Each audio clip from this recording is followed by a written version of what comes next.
just take too long. But having said that, with all these 6 areas and what have you, what is the actual goal? And for that, Chair, if you allow me, we'll go to the judgment at paragraph 290, Tsepo. The so-called rogue unit judgment, that's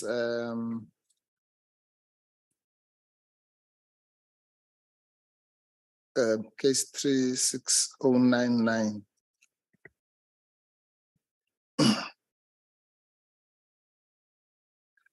Okay, while she's looking for it, good morning, Public Protector. Good morning, SA. Good morning, Chairperson, members of the committee, evidence leaders, and everyone, members of the public.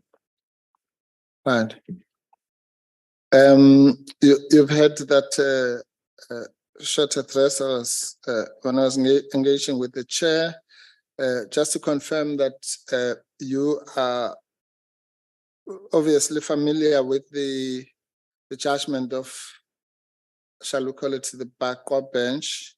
It was a full court in the North Gauteng division. The judges were Selby Bakwa, L. Windel, and A.C. Basson, with Bakwa J presiding. Correct. Yes. And we have dealt with this judgment in various guises, and we will, after we've dealt with the report, come back to it, subject to what I've said to the chairperson, that we won't read it paragraph by paragraph. We will cherry pick certain areas which talk to the 6 issues. But I thought, in fairness to the members and anyone else who's following this, because this is quite a long and complicated saga, even after you split it into 2. It would be fair to indicate what are the issues that we want to counter, really. Insofar as we know, most of these charges rely on judgments. So ultimately, that's where we should reference. So, Chair, if you allow me, I'll just read paragraph 290 of the judgment. It's got the 9 criticisms. Is it up yet? Oh.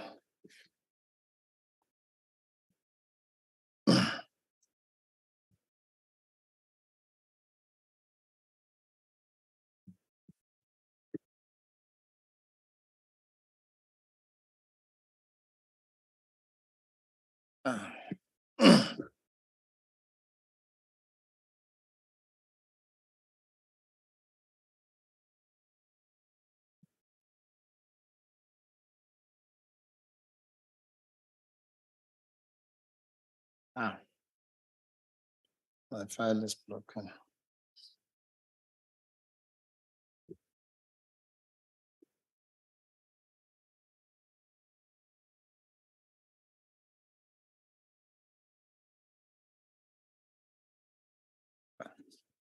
Yes, thanks. It's up, Chair. Right. So after, as you can see, it's paragraph 290, so obviously there's a lot that comes before it.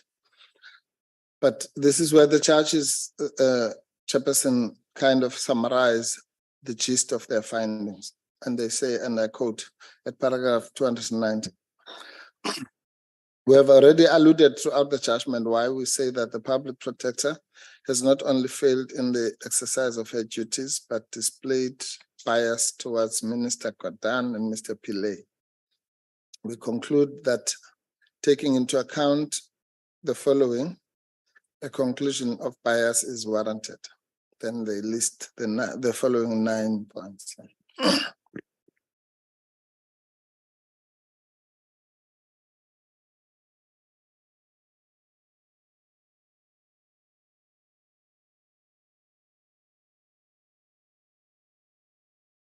One, the investigation and the report fell outside the jurisdiction of the public protector as it related to events dating back to 2009-2010. No exceptional circumstances have been presented by the public protector justifying the investigation after an extraordinary lapse of time. Also, despite the fact that the previous incumbent had already in 2014 received a complaint about the alleged unlawful establishment of the unit, but elected not to investigate the complaint, the public protector nonetheless proceeded with the investigation. So there, Chair, if I may just comment briefly, we will demonstrate that there's no basis for that finding. Because according to the public protector, the rogue unit was still operational, actually. It was not dating back to 2010. It was operational even at the time of the report.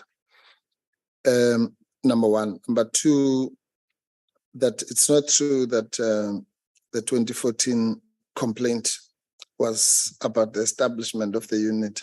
It was more about the HR issues. I think Ms. Mkhwebane said that.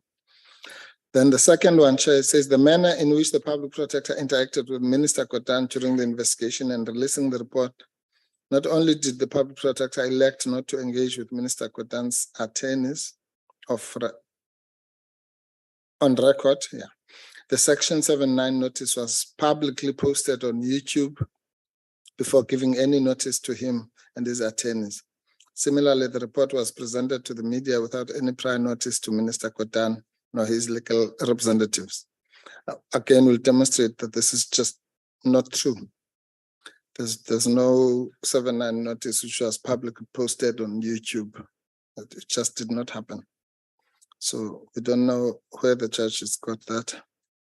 And then it says the reliance on the discredited KPMG report, despite it having been disavowed, and the Sikakane report, despite having it been widely discredited. She also failed to engage with the findings made in the Nugent report. We showed already yesterday that that's not true. She not only engaged with the findings made in Nugent report, she actually quoted them more than once in her report. And the KPMG report was not disavowed in total. The Sikakane report was not widely discredited by anyone. It's also just did not happen. Yeah. Then number 4, it says the blatant dishonesty of the public protector with regard to the OIGI report and her insistence on ordering a Minister of State Security to implement it in totality, a report that she has, according to the report, never seen. That by now everyone knows that that's just non-existent, factually incorrect, and we don't know where it comes from.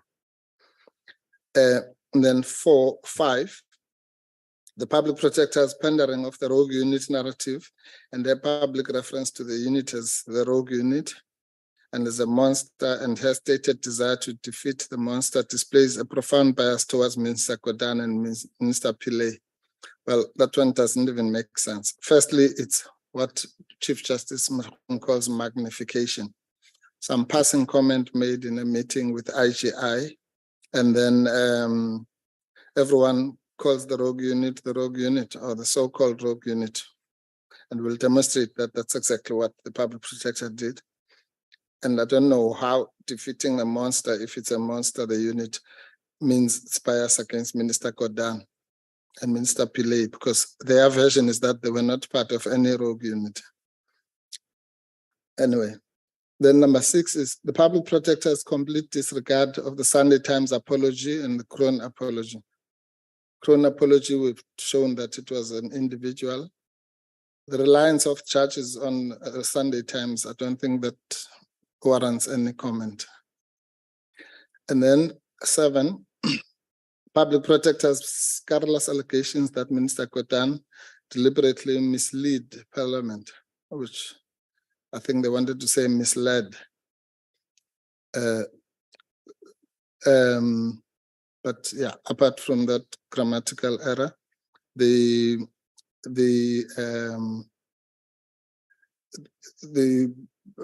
issue of the Gupta brothers and so on we dealt with yesterday. And then 8, the public protector's unwarranted and slanderous attack on Portal J. We'll deal with that. We'll come to it now. And the public protector's relentless pandering of the untruths of Mr. Pilay's qualification. That one we think is just a misunderstanding. What was being, whether the issue that was being investigated was a metric or a qualification. So, Chair, what I'm saying is that those are the 9 findings which probably got us here, or which were being relied on by the complainant in using this judgment as part of the material for this committee's proceedings. And it's so that's effectively what this evidence is going to be directed towards. So let's keep those at the back of our minds. And I think about 3 of them have already been dealt with. So as we go along, we'll cross-refer back to this. Thank you, Chairperson.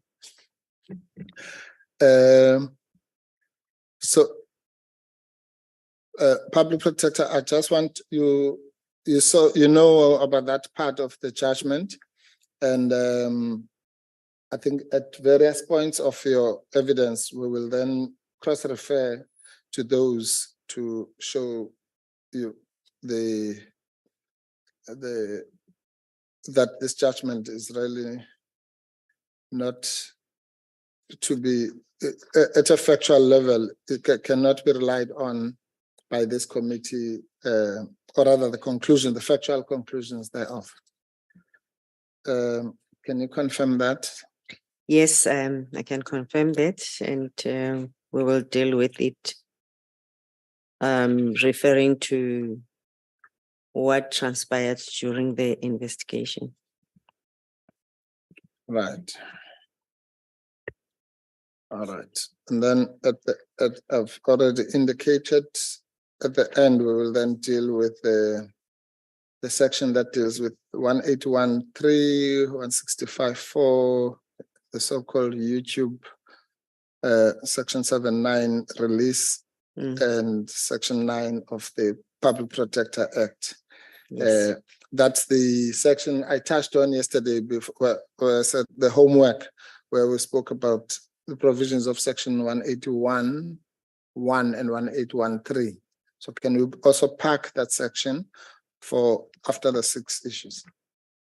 Okay, I'll deal with it. Good. Then we go back then, Chairperson, to the next of the 3 issues, which is, as the Chairperson indicated, the equipment issue. Now, you will agree, Public Protector, that this, of all these issues that we deal with here, this should be the quickest, and we should not spend a lot of time on it for various reasons, because as I said yesterday, it's a straightforward application of the PFMA, whether something is procured properly or not procured properly, number 1. Number 2, we're dealing with members of parliament here. They may not be lawyers, but one thing they know for sure is holding people accountable against the PFMA. That's what they do routinely for different institutions. You accept that? That's correct. As much as they would also hold the public protector, who's also accountable to Parliament on how you utilize the budget or the resources allocated to us. Yes. And they rely on the Auditor General, which is also a Chapter 9 institution, on such issues. Yes. Correct. And in fact, even the very same public protector, among other things, is held to account against the PFMA, correct? That is correct, especially how we use our resources, the accounting officer, and then the public protector as an oversight authority. Okay. All right. So then let's go and try and do it as quickly as possible. In fact, maybe I'll convert the logic. And in this one, Chair, I'll start with the conclusion, just so that, again, we know where we're going. Yeah. Can we go to page 70, Tsepo, of the report? That would be paragraph 5.3.31 onwards.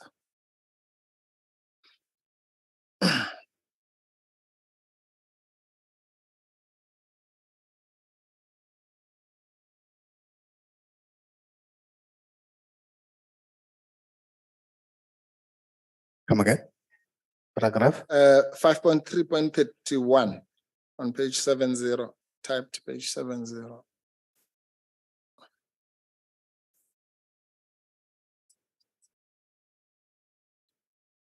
Okay.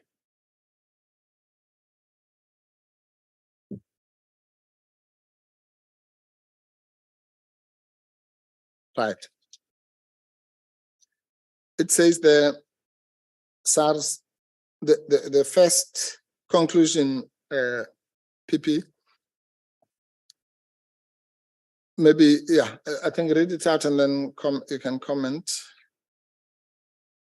The first conclusion which was reached, remember, Chairperson, we said to remind you and the members of the committee, when we check the common cause issues, the issues in dispute, the evidence we have before us, what the law is saying about that issue, and then when we apply the law to the facts, then we come to the conclusion. The first conclusion was that SARS failed to provide me with documents relating to the procurement of equipment for the CBCU, NRG, and subsequently the SPU. Such conduct is in violation of section 181(4) of the Constitution. Okay. So in this instance, Chairperson, to take members of the committee to, yesterday we spoke about section 181 of the Constitution, dealing with all the Chapter 9 institutions. And how do we support constitutional democracy? Supporting constitutional democracy, meaning how state institutions should assist the public protector in the investigation, the human rights and all others in their investigation. So failing to provide the documentation by SARS led to the violation of this particular section. And in a proper way, that also leads to the contempt of the public protector, because when you go to section 9 of the Public Protector Act, which we will still go through, which is applicable to all those who are refusing to cooperate with the public protector, is when the failure to cooperate, to provide information, and also it's criminalized in terms of section 11 of the Public Protector Act. So that's what they did. And I mean, if it was the Auditor General saying, can I get the documents of why you have the following equipment, I wonder whether they would have behaved the same. Right. Then the second one, it is extremely unlikely that a unit carrying out investigations on behalf of SARS would not procure equipment necessary for the fulfillment of its duties and functions. Because we've seen from the memorandum which was written by the minister through Mr. Pillay, through Mr. Kodanes, the accounting officer, to the minister, that there is a unit we want to supplement. We also then want to you to avail the resources so that whatever we would want to do can be done by NIA or state security now because it falls within their mandate. So 3, it is unclear why SARS and or the former employees would keep the procurement of equipment such a guarded secret. Without proper explanation, I can only infer that the procurement processes were not adhered to. Yes, maybe let's just pause on that one. Mm. Because again, for lawyers, we might be familiar with what we call inferential reasoning, but actually it's logic which everybody applies on a daily basis. Yes. And so the idea, I think the example you've made of the Auditor General is also fitting here. Mm. In other words, there are certain circumstances just in normal life where if you require a certain answer about something and that answer is not given, you can infer that it means, and the usual example is the so-called smoking gun example. If there's a dead body and you are standing there with a gun and someone says, well, what happened? And you say nothing. And you don't say, no, I don't know, I wasn't here or whatever. Then we can infer that you are the person who shot the person dead. Just to make it. Yes, just a pause for Advocate Bauer. I'm just checking if Advocate Mpofu is giving evidence. No, yeah, if you're checking, the answer is no. The question then is from what did you or why did you infer from their refusal, or rather, yes, from their refusal to account for any equipment that the inference is therefore that they did not adhere to procurement processes. The inference was based on the fact that the allegation is saying the complaint and the allegation and the evidence independently acquired by the public protector was revealing that there is equipment which was procured, which is being utilized. Then from SARS and the implicated parties, we don't get that information and the commitment. Because our investigations are like that. We will have information when we conduct this. We ask you, assist us. But then sometimes whilst assisting us, we do other means of investigations, and we had the information that they have the equipment kept at the SARS building somewhere, and that information that equipment is being utilized. And we had some members who were part of that operation who have utilized this. So hence the issue of why keep such information and not want to share the documents. You have the equipments, you are using the equipments.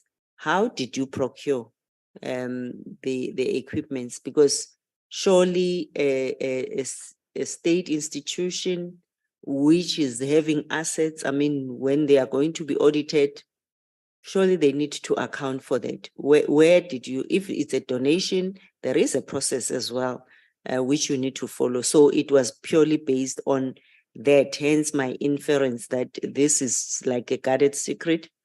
And there was no proper explanation why this is being hidden so much. Thanks, John.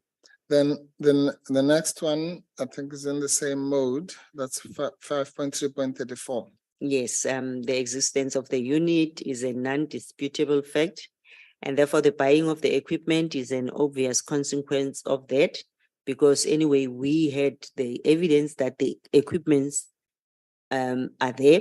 And we are of the view that the failure and blatant refusal of SARS and its former employees to provide me with the records of the procurement and whereabouts of the said equipment is unwarranted and undermines my ability to perform my constitutional functions, again violating the Constitution, because Section 181 is very clear that state organs must assist such institutions so that we can perform our responsibilities as the public protector.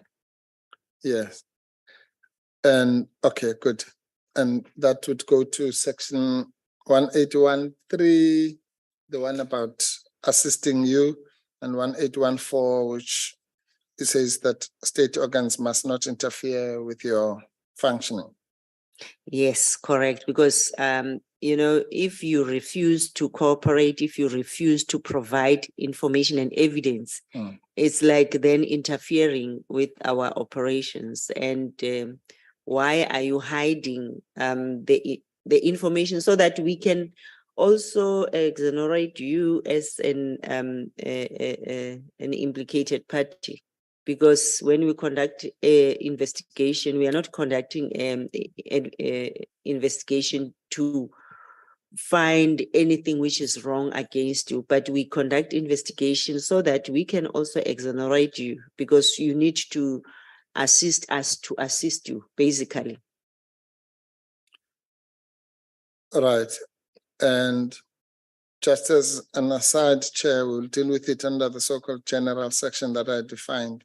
But one can flag that a breach of section 181.3 is actually a criminal offense in terms of the Public Protector Act. Yes. Okay, the next one. The failure by SARS and denial by the former officials of the existence and purchasing of the equipment by SARS is a clear indication that such equipment was utilized for activities falling outside the SARS investigative mandate. So it goes back to that memorandum which was written by the then Commissioner Kodan to the Minister Manuel, where he was saying, this unit, we want to beef it up with the procurement or the funding of nearby then state security, so that we can conduct other activities. And at the end of the day, I also confirmed yesterday that, well, I'll still go back to the observations that it was very clear that I informed them, I'm not interfering with your mandate, continue to do investigations. Definitely we need to deal with crime. We need to deal with those who are in conducting illicit trading or, impacting on our economy and all those. But at the end of the day, do it within your mandate. And I think that's what even the Commissioner Nugent, when he was dealing with the matter, we read the paragraph yesterday. And he was also saying they must do it within limits. So doing something within limits, it means that do it within your mandate. So I think, Chairperson, when we go back, because we started at the end, you will see our ways of investigation, how we tried several times to get the information and the evidence from them specifically to indicate, provide with evidence. How did you procure this? Here's evidence. Here's the equipment. Whatever you're saying, you are spending, but we will see. We will show you where the responses was, no, we only spent 1 million on this and that. But then we have evidence which was independently acquired, which shows that around 40 million was spent, and evidence that there is this equipment which is lying there, equipment which is so sophisticated compared to what they are saying they've used to procure the equipment. Thank you. All right. Now we'll go to the build up to that, but just for the sake of completion, in response to your, or rather in amplification of your point that the equipment was there. That was not disputable, but the issue, at least in this context, was how it had been procured. I'd like you to comment if you can take us to bundle H, item 1, Tsepo.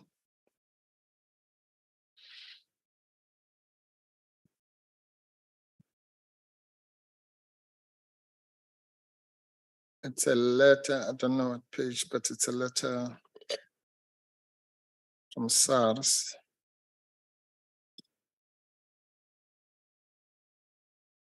Just check. Yeah.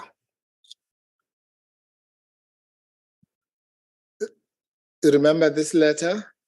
This letter, I think we presented it to Mr. van Lochenberg in a different context, but I just want to deal with it now in relation to the topic that we're dealing with.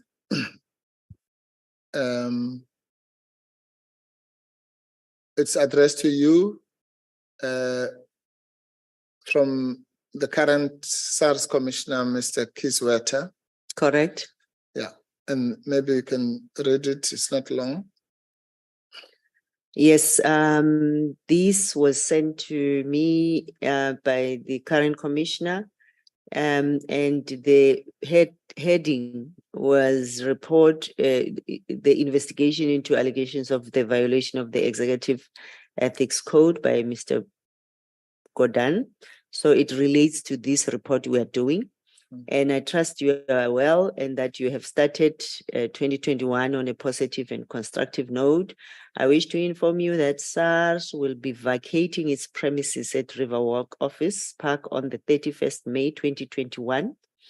You may recall that the equipment that formed part of the Public Protector's investigation into the alleged so-called rogue unit was securely stored in the basement of the said premises under supervision of the DPCI and SSA.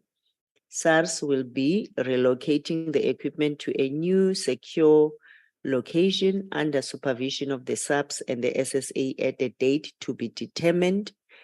You are most welcome to send representatives to oversee the relocation. Should you decide to do so, it will be appreciated if my office would be alerted to make the necessary arrangements. If we don't hear anything to the contrary from your office prior to 15 May in this regard, SARS will proceed with the relocation. So this was presented to this committee, and all of a sudden there was a letter which was written to the chairperson from the acting PP, which we will have to discuss and possibly go through it. But the main thing is that when we deal with the remedial action, because the remedial action, one of the remedial action was that the equipment and everything relating to the mandate of SSA should be taken over by SSA. So you can see here that now they are acknowledging it was overseen by DPCI and SSA. And then it should be under the responsibility of that. So I took it's the implementation of the remedial action. Right. And it relates to the very same issue of the equipment. Because the main thing is, again, going back to the investigation, you will see that it was such a very guarded or it was so secretive, not acknowledging from SARS that yes, there is this equipment. Yes, the equipment was procured. And we independently uncovered that there is this equipment. And that was also forming part of the charges against Pillay, Van Locherenbeck and Rich, is it Rich? Okay, thank you, PP. Advocate Mpofu. Yes. Now, I wanted to say, Chair, that We're trying to get the letter from the acting PO to from the DPP. yes, panel Yeah, L. which I didn't No, it's understand actually- why.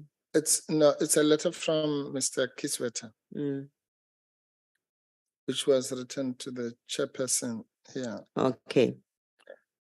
And copied the DPP. Yes, actually, it was written to her.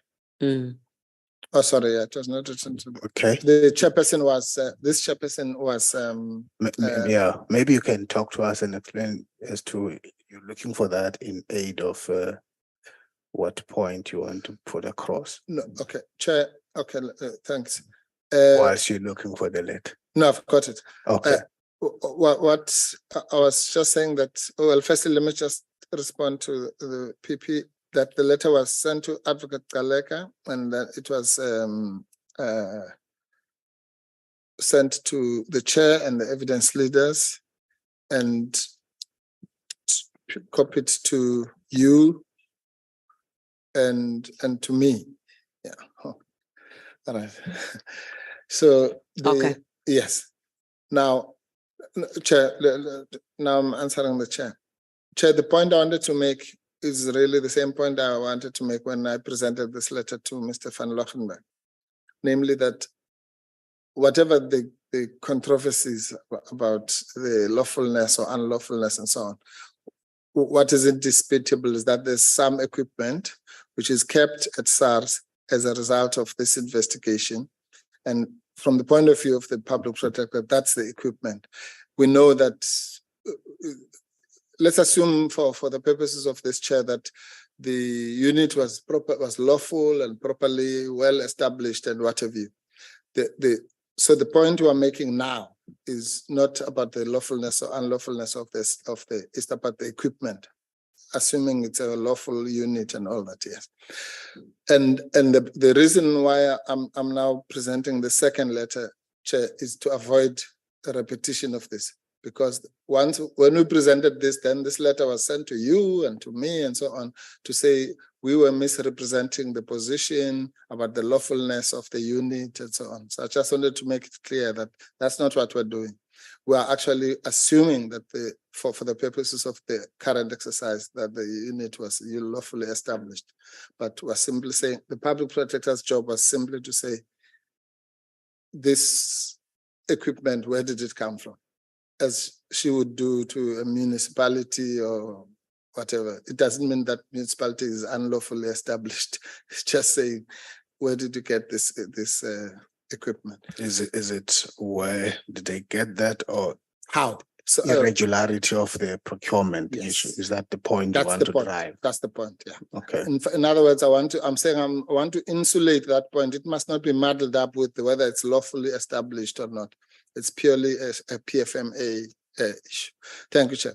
So I was just being fair to Mr. Kisweta to say, having displayed his letter, I must also acknowledge that he wrote another letter to query what we were implying. The complete. Yes. Okay. Yes. Thank you, Chair. And that letter was dated 29th July 2022, Chair. It's bundle L, item 1. And the date speaks for itself. The mere fact that it was 29 July 2022, it means we had already started here. Thank you. Okay. Thank you.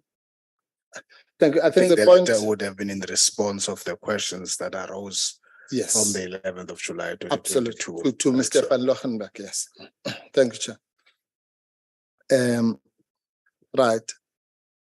And you'll remember that we used that letter for two reasons. For the point that I've just made, but we also use it to say, even Mr. Kisweta refers to the thing as the so-called rogue unit. So there's nothing magical. That doesn't mean he thinks it's a rogue unit. It's just how it's referred to. So PP, I think Ms. Mkhwebane, and I stand corrected on this, Chair, because I know she said it to me when we were consulting, but whether she said it in the evidence, I stand corrected. But Ms. Mkhwebane confirmed that she was one of the people who had gone to do the inspection or the relocation, whatever is referred to in that letter, of the equipment. Can you confirm that?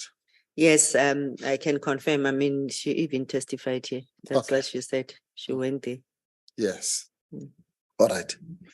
Okay, fine. So because I think, couldn't go, and I then requested.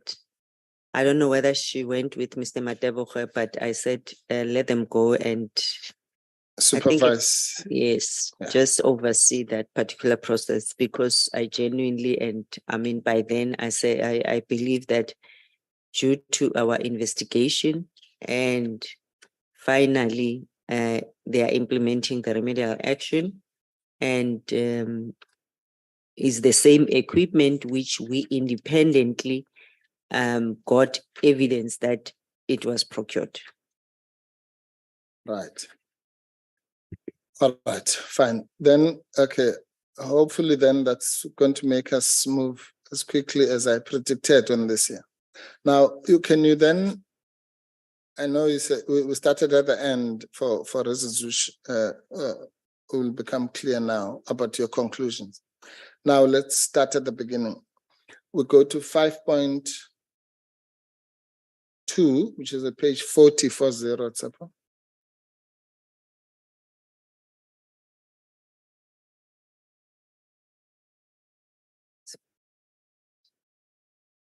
5.3, 5.3. yes, 5.3. I think page 60. 60, yes.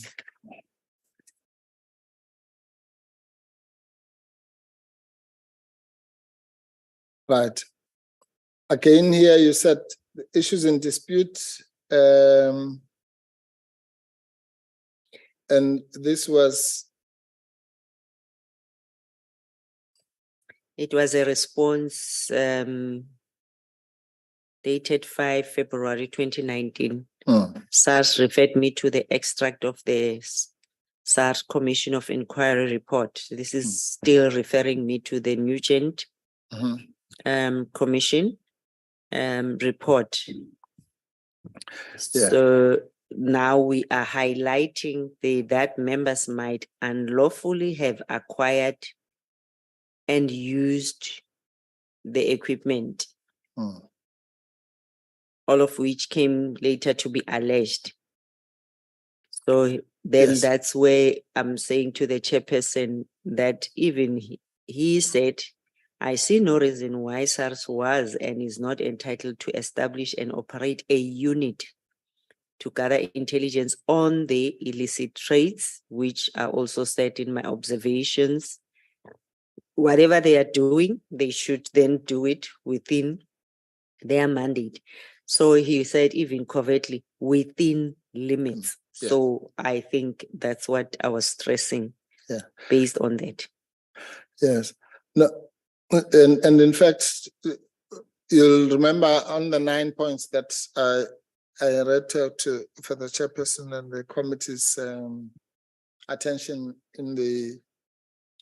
from the judgment of Bakwa J Yes. and others, that one of the things you are accused of is ignoring or overlooking the Nugent report. Correct. Now, if you read that passage, which again you rely on for the second time in your report, is that passage against what you're doing, or is it actually in support of what you're doing? In other words, why would you neglect something that supports you if it does? You know, I was considering, you remember there was that question as well, rely, and I think chairperson also wanted clarity on that yesterday. So this was the response of SARS. And I was still making sure that I incorporate in the report to show that I've listened to you, SARS, and indeed, this is what you are saying. But this is also agreeing with what I at the end, hence possibly the issue of making those observations, acknowledging that yes, Nugent your terms of reference might have been different. You were not conducting an investigation, but it was a commission.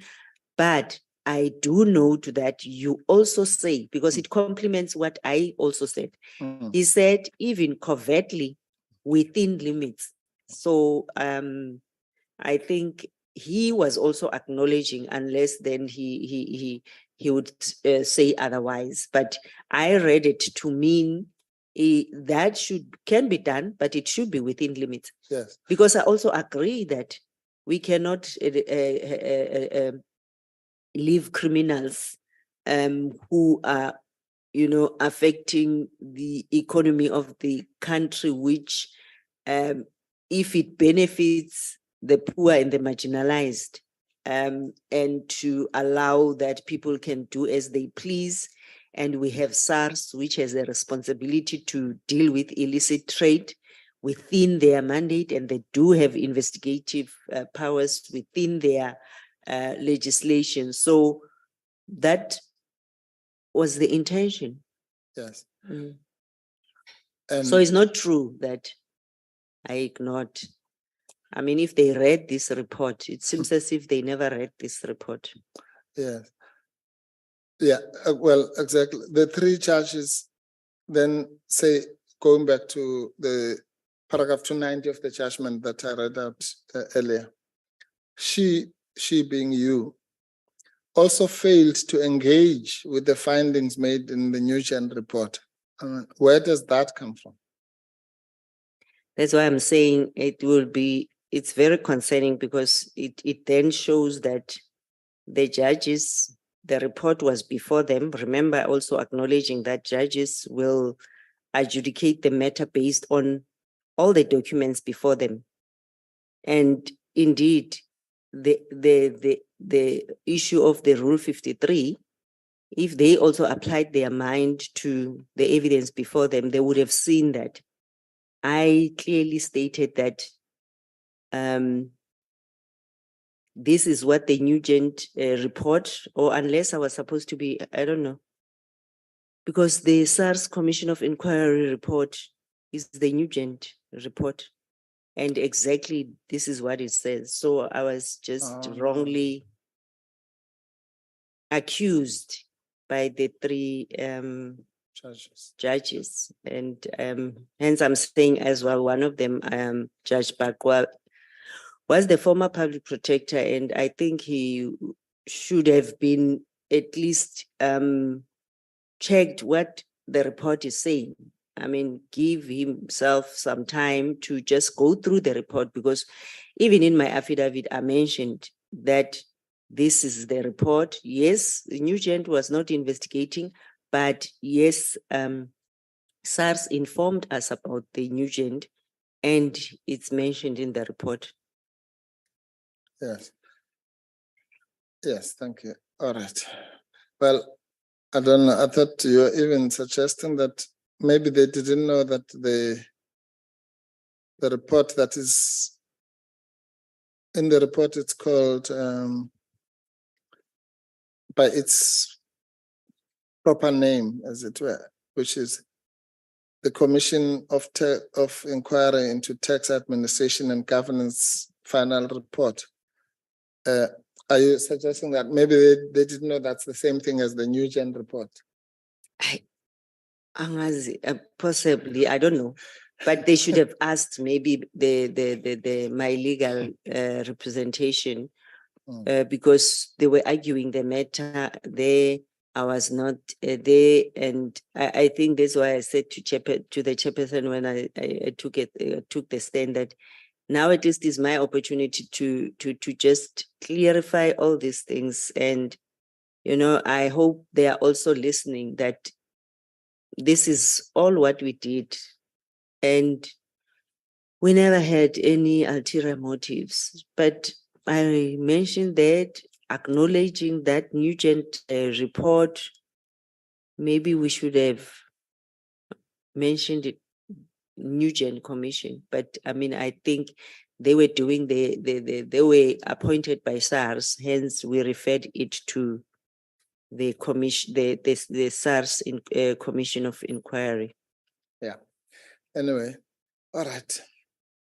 But anyway, your version is that you did engage with because really all they're saying you did not engage with it. They're not even saying you did not agree with it or you should have agreed with it. Or they're saying you just did not engage with it. That's not true. And again, I'm showing that I'm respecting the response from SARS. I never just ignore it, Okay. but I took it into consideration. Right. And worse is that focusing on what the public protector is actually all about.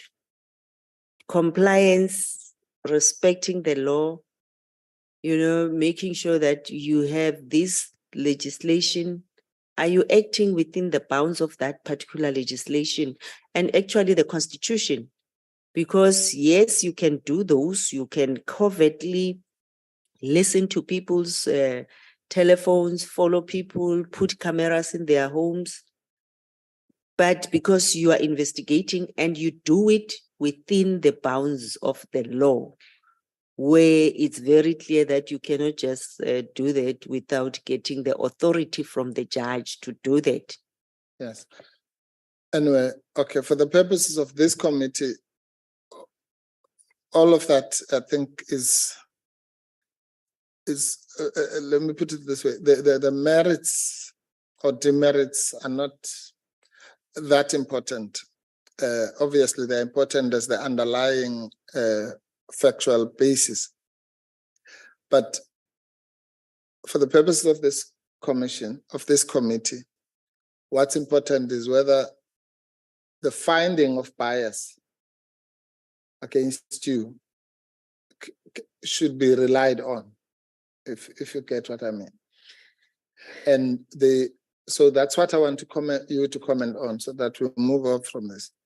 If the finding of bias, according to this judgment, is based on, among other things, the fact that you did not engage with the Nugent Commission report, and you can demonstrate that you actually did, then would this committee then be entitled to just rubber stamp that finding if its factual basis is false? And the committee should not rely on this, because now I'm showing the committee directly from my report and even showing the public. And I hope even, hence I'm saying the judges and even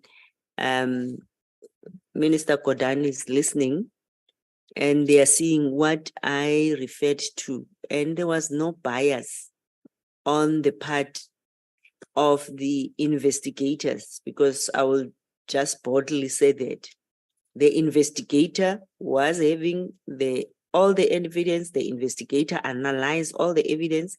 And when it was brought to me to append my signature, I was also happy that they have definitely incorporated their evidence and the response of SARS. And so I would then say to the committee, to the public, yes, here's the judgment.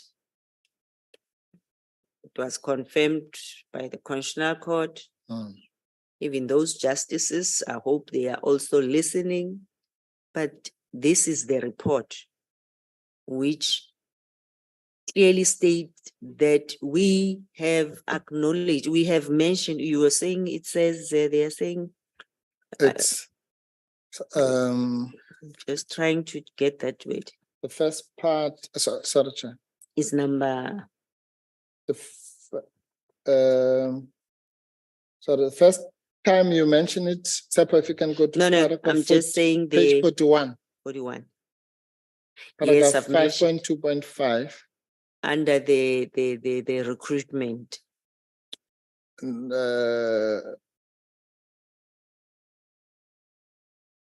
No, under establishment. At first. Yes. Can you go to page 41, Sepa? That's where you actually refer to the thing in full. As the SARS referred me to the Commission of Inquiry into Tax Administration and Governance. Yes. And Governance final report. The report. That's why you say maybe you should have said the Nugent report. Maybe, Yes. Specifically under the heading, the so-called rogue unit. Another interesting heading by Charles Nugent. The so-called rogue unit. Yes. In which it stated, and then you put 3 paragraphs from that report. Yeah. Yes. Yeah. And then again, when it deals with the equipment, which is, I think, page 60. 60. Yes. Chairperson, at 5.3.1. Yes, that's what I would say to the chairperson, committee members. And this time you called it the SARS Commission of Inquiry. Again, as I say, I don't know, maybe again you should have called it the Nugent. That's why I'm saying maybe I should have done that. Because it was there, I think, in all the documents which we have availed to the court. And if they say I've ignored the report, they should have read, because I think, again, as a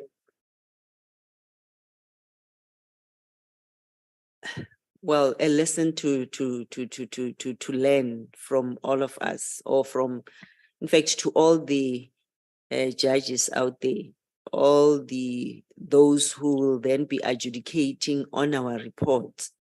I hope you are getting something from this inquiry as well, because when we conduct investigations, that's how we do our investigations.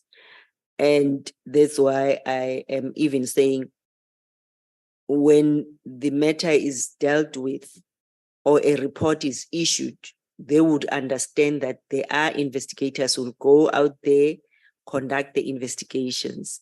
But for them, again, pleading with them, because I remember when we were busy litigating, I would say to the legal counsels who are representing the institution, please make sure that your starting point is the report. You deal with the report so that you kind of bring the judges into acknowledging what we did and what happened in that particular matter. So even now, I think when you adjudicate any matter, just go read the report, understand why we came to a particular conclusion, because we check the facts, we check what the institution said, and then we come to the conclusion. And not only my conclusion out of the blue, but it's the conclusion which is based on the facts and the evidence before us and what the law is saying about that. So here on the issue of the equipments, the very same judge is saying, yes, they might have procured it, they should have, and even if they do that, but the fact of the matter is within limits. Yeah. Because we can't have a country which is just governed, or some institutions are just going all out to destroy people's lives and to,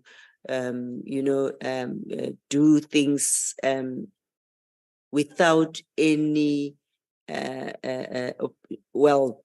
consequence. Yeah. Like you have to, the law applies to all of us, because if you procure anything, if one municipality, one school, or anyone, because Section 217 of the Constitution is very clear that we should all comply to when we procure competitive bidding, but then it then refers to PFMA.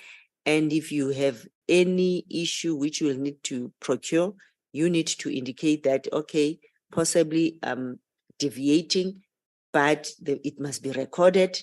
You must be transparent about it, how you procured it, why didn't you advertise that for competitive bidding. So it's just purely that. That's all what we do as public protector. Thanks. And maybe for the sake of emphasis, and Chair, please forgive me again for deviating. Sorry. Yes.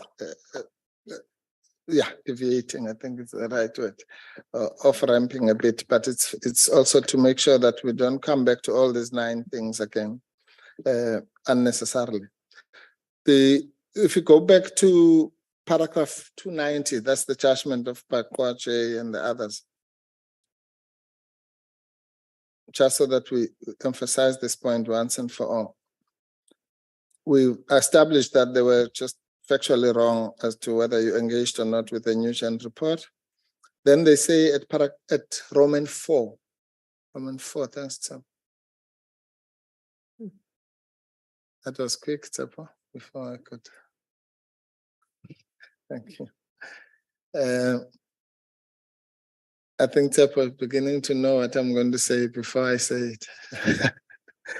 All right. Then it says the blatant dishonesty of the public protector.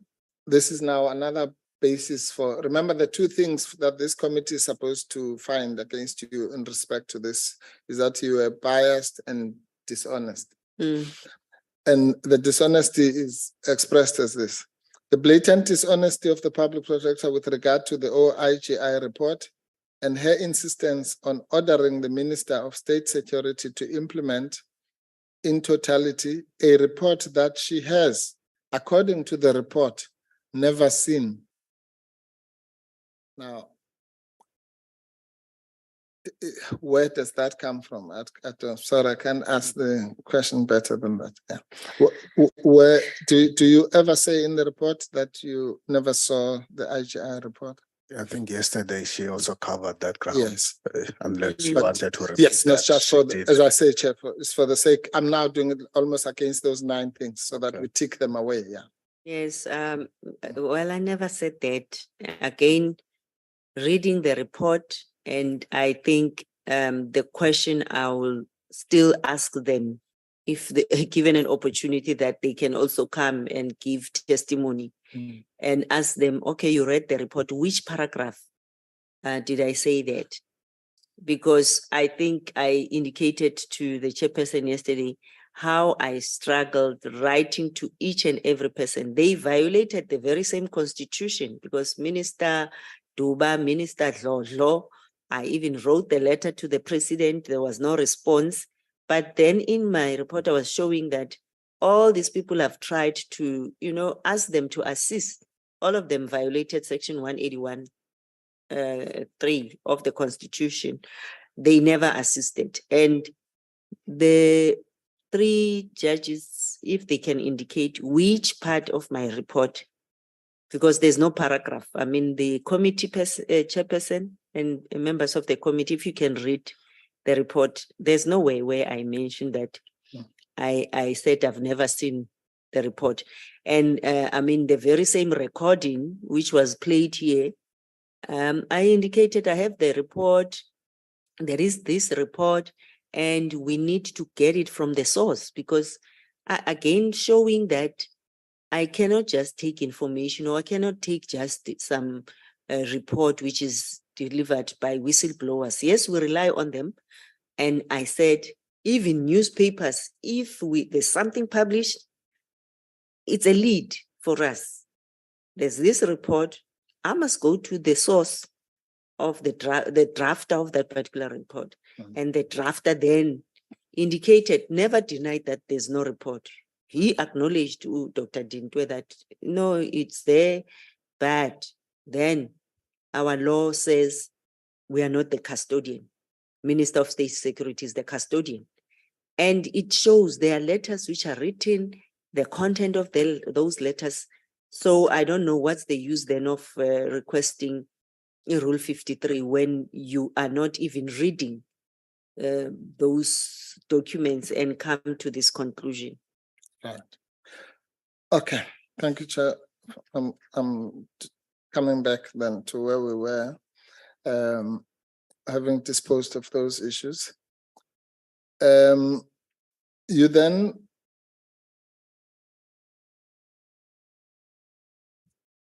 this is 60.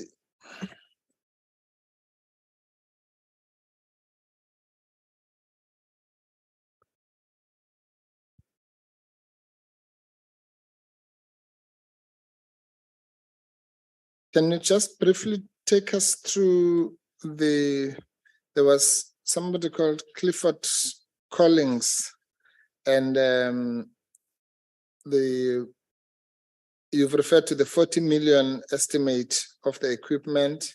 Where did all that, how was that evidence gathered? I think Ms. Mkhwebane did assist us on that, but just from your understanding of the amounts or the extent or the amount or extent of equipment that we're talking about here. That's the point where the heading is saying, whilst conducting the investigation, whilst approaching SARS, while SARS responding and not assisting us, there is this independently sourced information which was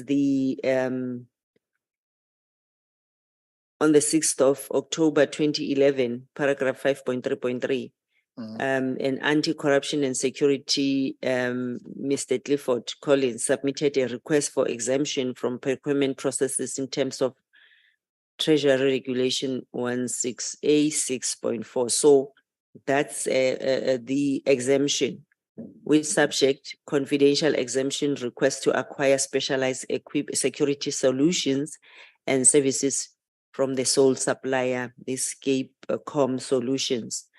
This information was nowhere, it was not provided by SARS, but it's documents and it's directly from the evidence we've acquired through other means to see that, okay, there was a request for exemption so that they can procure this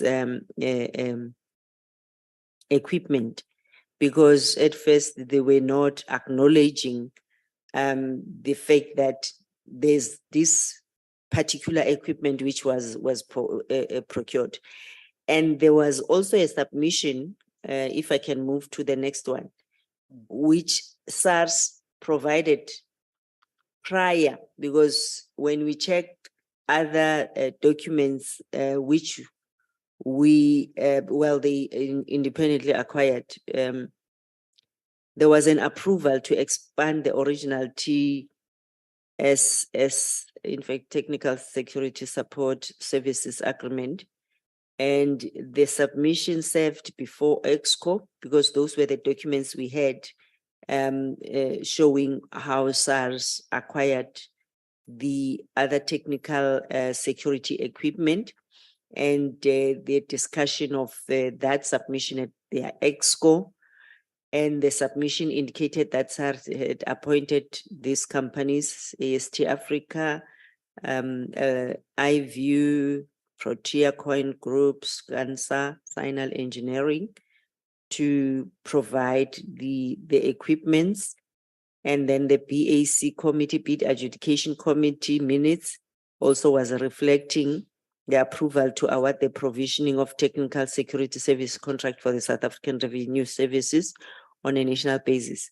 Again, acknowledging that it's within SARS's mandate to do that. I think, Chairperson, I will still continue to say that was within their mandate to procure any equipment for their security, for securing their buildings, securing their systems and everything. So again, 5.3.8, that's where we got how much was spent to procure the equipment from this Mr. Clifford Collins, who submitted a request for extension and variation order of order against the original contract. So there was already an existing contract. Our main aim again is give us the documentation, show us what you procured. But then I think the issue of not revealing this procurement was based on the acknowledgement as well that this is not the equipment we can buy within the mandate of SARS. Yeah. All right. Can we go to 5.3.18? Just for the sake of emphasis. Yes, 18, I have also noted that SARS failed to provide with all documents relating to the purchasing of equipment for the NRG, SPU, and CBCU. So remember, Chairperson, yesterday I indicated that there's various names which were used for the unit, acknowledging, and I think in the report, we've also mentioned that it changed from this name to this name to this name. And the main issue also is that maybe going to 5.3.15, where the exemption which was approved by Mr. Pillay in 2009, it was only relating to a limited amount of 1 million for a period of 1 year. I think this will link up to the evidence which was provided here, because I don't know whether it's Mr. Pillay or Mr.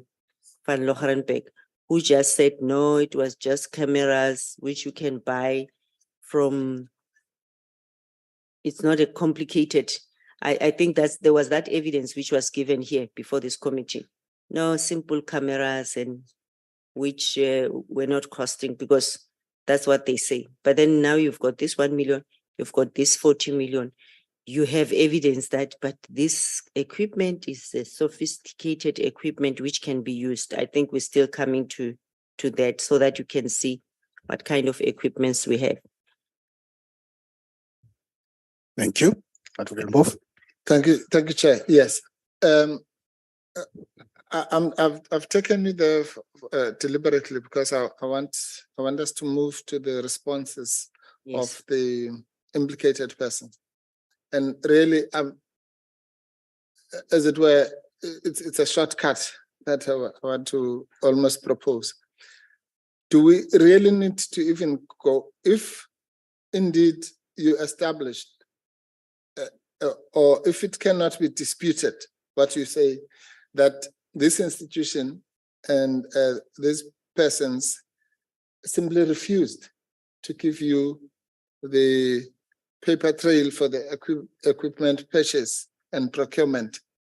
Do we have to go any further than that? Isn't that on its own sufficient to establish your complaint about breach of Section 181(3) of the Constitution, which is the failure to assist the public protector, but B, the inferential reasoning that you've just articulated now?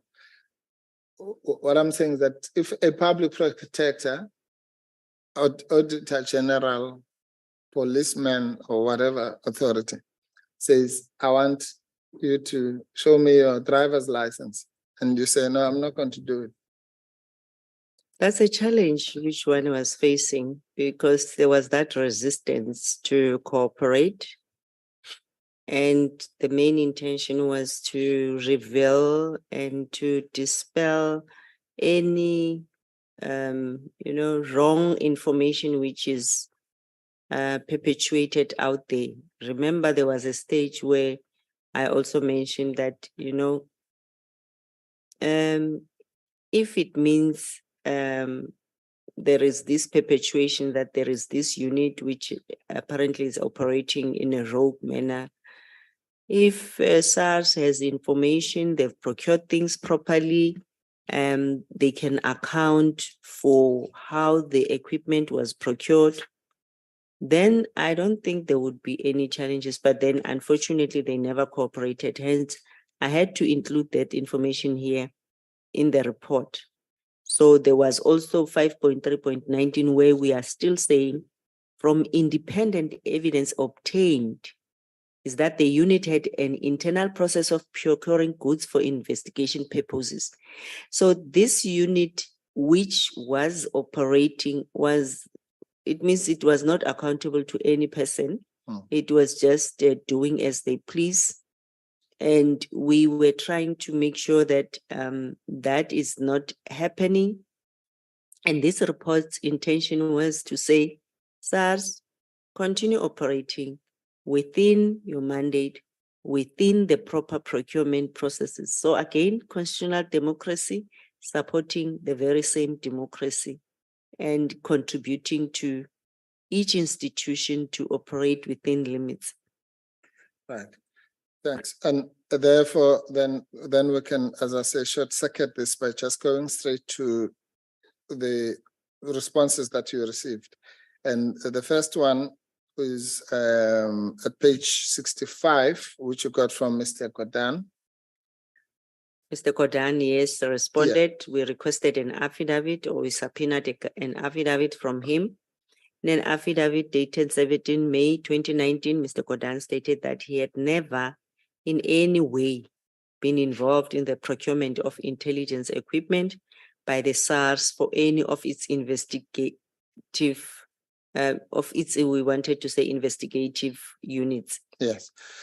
So this is contrary again to the memorandum which he wrote, which he was acknowledging that they need equipment, or they need this intrusive and penetrative equipments, and understanding that that is the mandate of state security agency.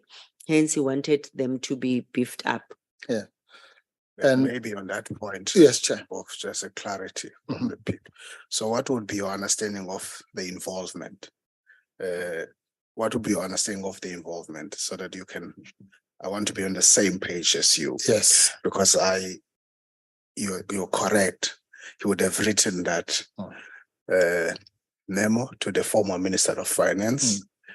So my understanding would be maybe he's doing that on behalf of other people. So, but help me with that, the issue of involvement. Yes. Because in the affidavit, he declares that he's never been involved. Yes. And you are linking that on the basis that he's actually the initiator by writing this memorandum.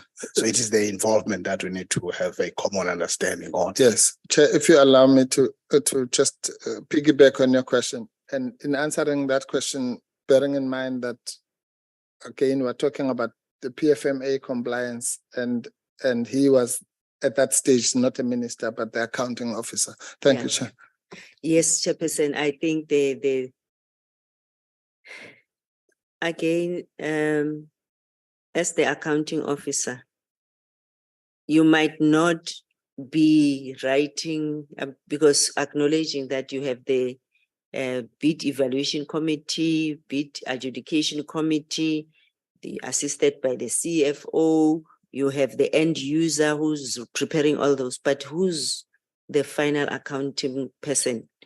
Is him, because he should have, well, why sign something like that and you send it to your executive authority and you say, we want to have equipment which can do this, which is good, because possibly they could see that these criminals are so sophisticated. But now why write an affidavit and say he had never in any way? So I think even qualifying it, because that's what he said. No, that helps. Yes. Let's proceed. Thank you very much, Chair. And then we go to the affidavit of Mr. Pillay. Yes, the response of Mr. Pillay.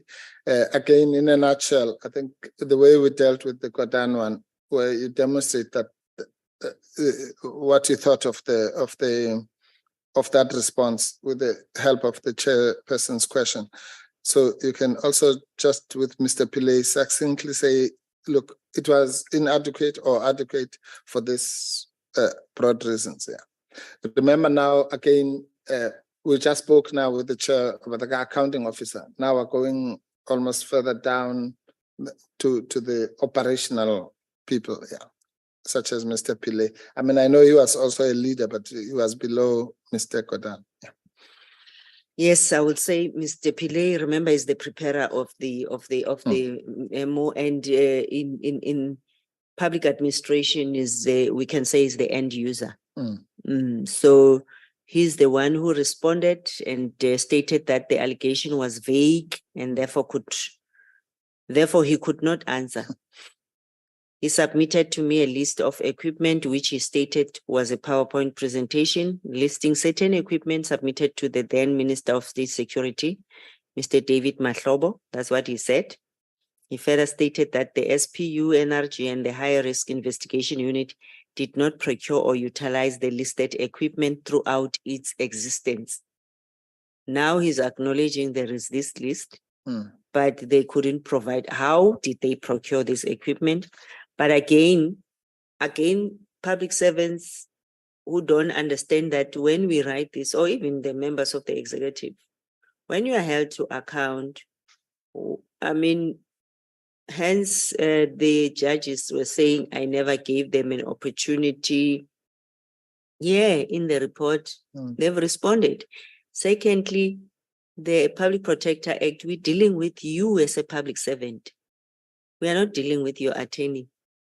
We are not dealing with your legal representation. Public Protector Act is very clear, Section 7, subsection, I think 8.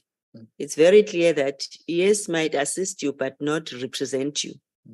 So now you say this thing is vague. Instead of assisting and making sure that you put this matter to rest, it's very clear, because you should have been very upfront and say, this is how we procured it. Again, being the end user, because and at the DDG level or deputy commissioner at that level, you should have made sure that, you know what, just to put this matter to rest, Public Protector, here's the how we procured, the minutes of the BEC, BAC, which is Bid Evaluation Committee, Bid Adjudication Committee. Here are the approvals. After that memo, this is what we did, and this is how we acquired the equipment. But again, we realized that we shouldn't have, I mean, even this one, it's Chairperson, it's very clear that they were acknowledging that this is the equipment they cannot use. This is the equipment which belongs to state security agents. So this is also an acknowledgement that we have encroached on the mandate of SSA. And this is what we were purely checking, Tina. We were not saying, you know, you were wrong, but we were showing them that here, this is what your law is saying, PFMA is saying, you didn't follow it, and it's wrong. So there are people who must be held to account. There are those who just will do as they please. Thank you. Chair. On that checking point, I want us to check T. Okay. Okay. I just have one more question. Go ahead. Are you, PP, are you still okay? Can we just do one section? Can we go for T, please? Okay. Stand up. Thank you, PB. T. We'll take a 10-minute break for tea. Thank you, Chair. Thank you, Chair. You've been overruled. Yes. By both the chair. By both the chair and the witness.